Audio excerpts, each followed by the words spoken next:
حضرت صالح علیہ السلام سے کہنے لگے پہلے معجزہ دکھائیں، تو حضرت صالح علیہ السلام نے فرمایا اونٹ کہاں سے پیدا ہوتے ہیں؟ کہا اونٹنی کے بطن سے۔ فرمایا آؤ میں تمہیں پہاڑ کے اندر سے اونٹنی پیدا کر کے دکھاتا ہوں۔ کہاں سے؟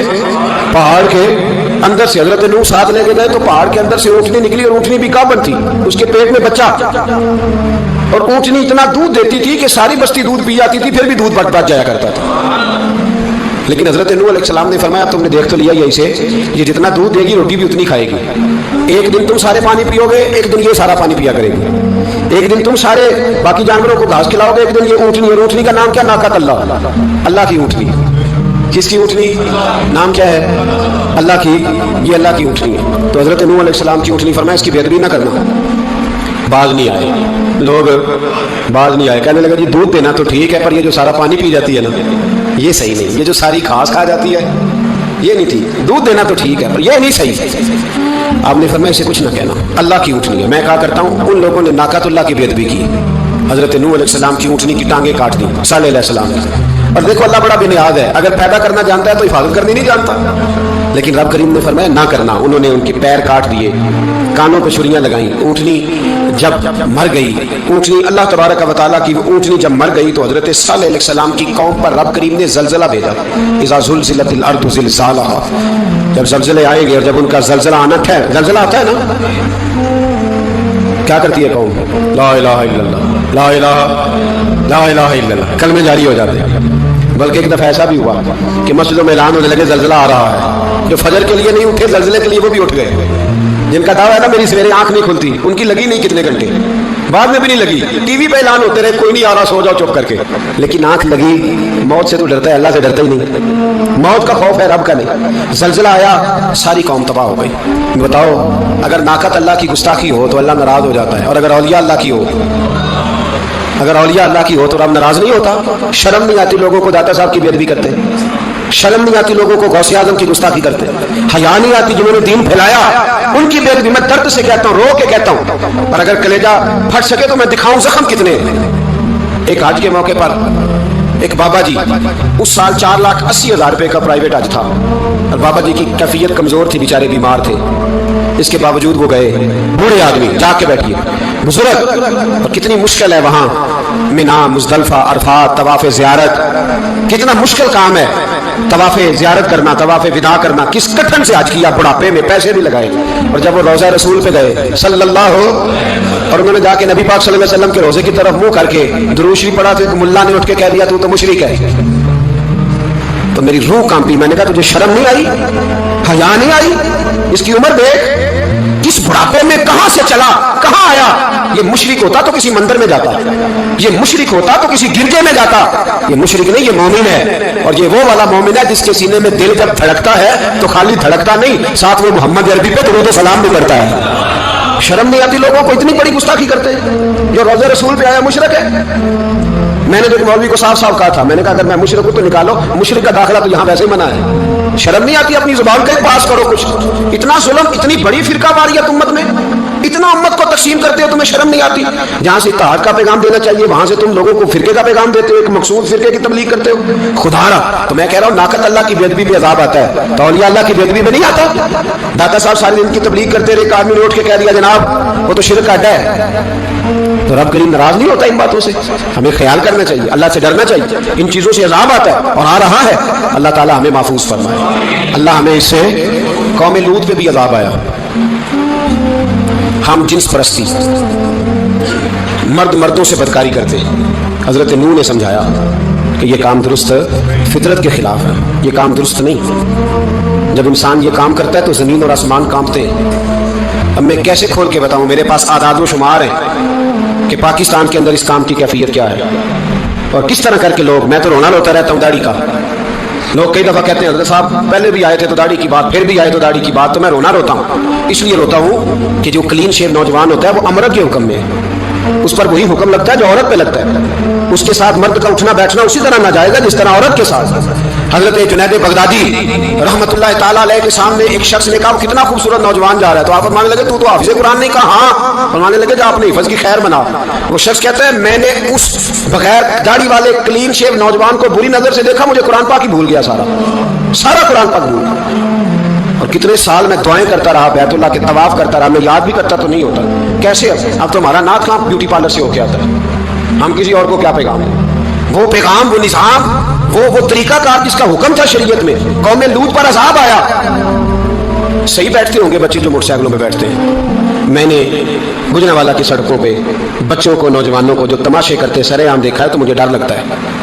تو کوئی روکنے والا نہیں, شغل ہو رہا ہے, ہنس رہے ہیں, اور سامنے عورتیں بھی ہیں, سب ہو رہا ہے. کتنی تکلیف کی بات. حضرت نوح کی قوم یہ کام کرتی تھی, قرآن پاک نے بیان کیا ہے. حضرت نوح نے سمجھایا, فرمایا رب کریم نے تمہیں اپنی خواہش پوری کرنے کے لیے جائز طریقہ عطا فرمایا, عورتوں سے نکاح کرو, اور اس نکاح کی برکت سے جو اللہ تمہیں اولاد دے گا اس کو اللہ تبارک و تعالیٰ تمہارے لیے باعث بخشش بھی فرمائے گا. لیکن جب قوم نہ مانی تو جو قوم لوط کا عمل کرے اس کا علاج قرآن نے بیان فرمایا کہ آسمان سے پتھر برسیں گے. پھر پتھر برسے, اور جن کے بڑے بڑے اچھے دماغ تھے ان کے دماغ چکنا چور کر دیے گئے, تباہ کر دیے گئے, ان کے دماغ زمین پر بچھاڑ دیا گیا. اللہ مہلت دیتا ہے, لیکن اس کا مطلب یہ نہیں کہ انسان توبہ ہی نہ کرے. حضرت شعیب علیہ السلام کی قوم پر بھی عذاب آیا, اس لیے کہ بددیانتی کرتی تھی, ناپ تول میں کمی کرتی تھی. میں نے کہا تھا شب قدر کی رات کہ یہ کوئی تماشا ہے کہ شب رات آئی تو ساری رات روتے رہے, یا اللہ معاف کر دے, یا اللہ معاف کر دے, رو رو کے چیخے مار مار روئے. شب قدر آئی تو پھر چیخے ماری, ساری رات روئے. تو جس بندے کا پروگرام ہی نہیں سویرے بدلنے کا, دکان پہ بیٹھ کے پھر کوئی ناپ تول میں کمی, پھر وہ اللہ تعالیٰ معاف کرے.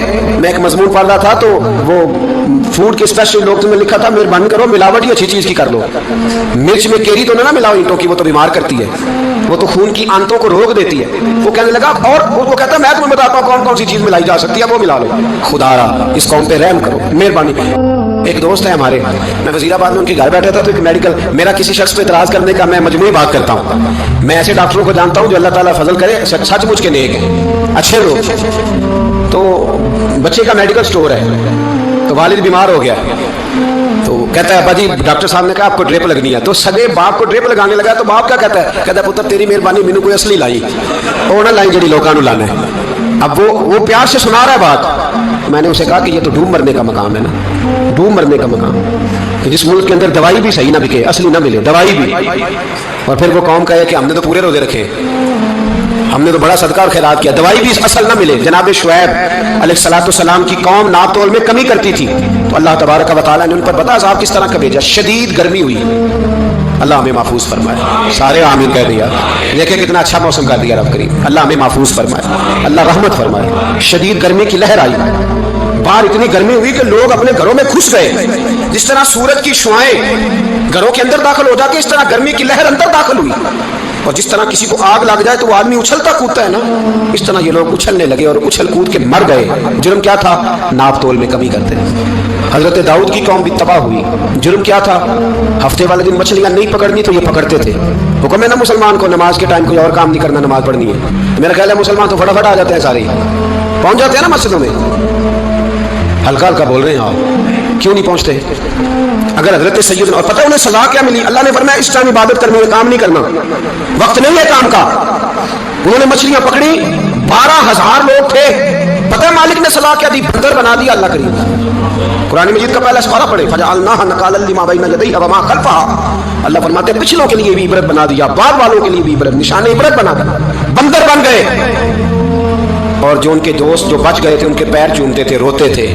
3 دن بندر بن کے زندہ رہے, پھر اللہ نے سب کو اجتماعی موت دے دی. تو اگر مسلمان سے اللہ کہے کہ نماز کے ٹائم کاروبار نہیں, جمعے کے ٹائم کاروبار, تو مسلمان کہتا ہے نہیں مجھے مہلت ملی ہوئی ہے.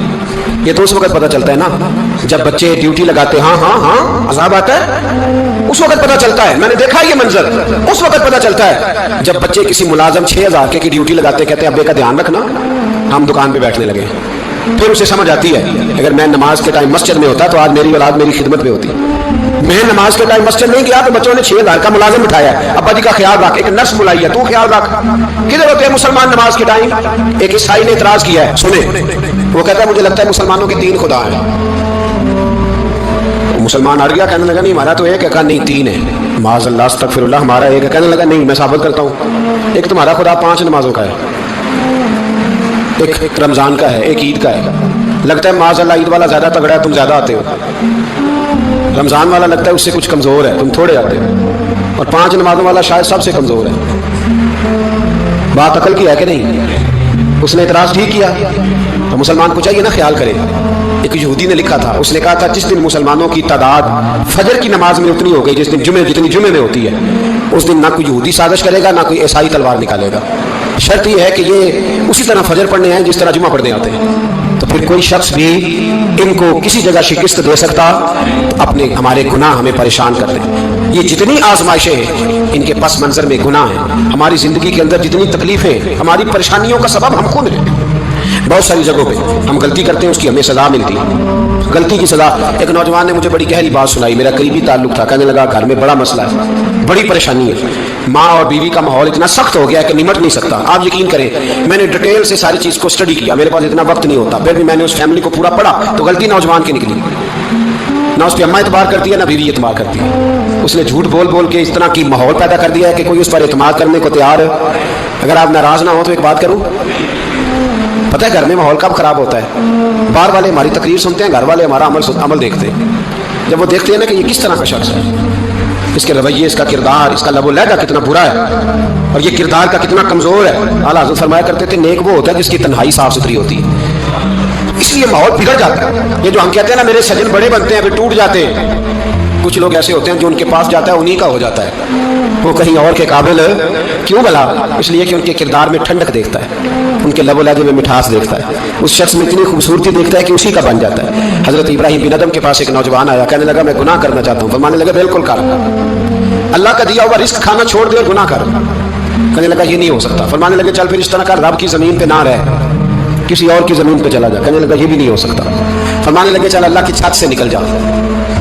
کہنے لگا یہ بھی نہیں ہو سکتا. تو آپ رو پڑے.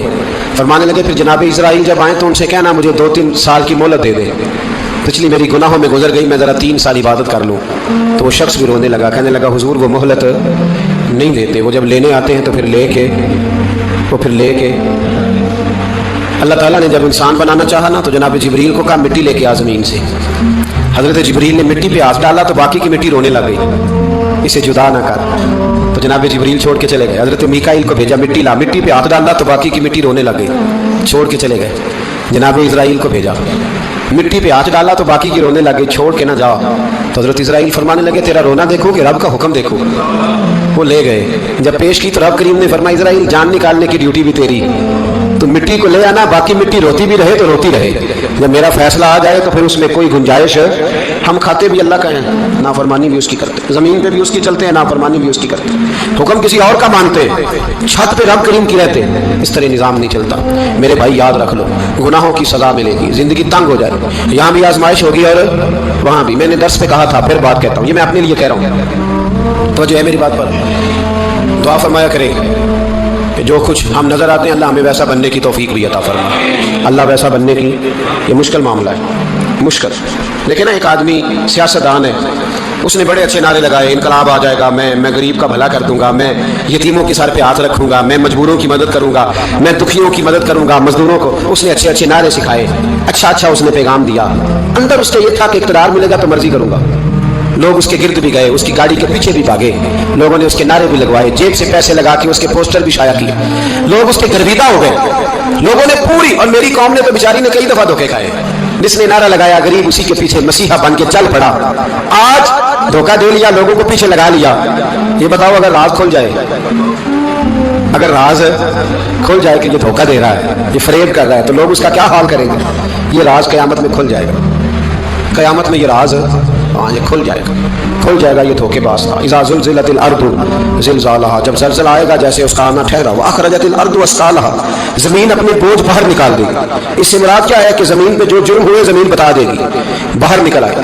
وقال الانسان ما لها, انسان کہے گا اسے کیا ہوا, یہ تو سب کچھ بتا رہی, بوجھ باہر نکال دے گی. ایک آدمی پیر طریقت بن کے بیٹھ گیا, جبہ کبا پہن کے بڑی پگڑی باندھ کے بیٹھ گیا, اچھی نیک باتیں بتانے لگا.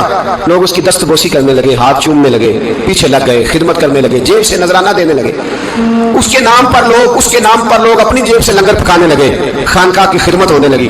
مہمان اس کے آتے, نوکری کوئی اور کرتا.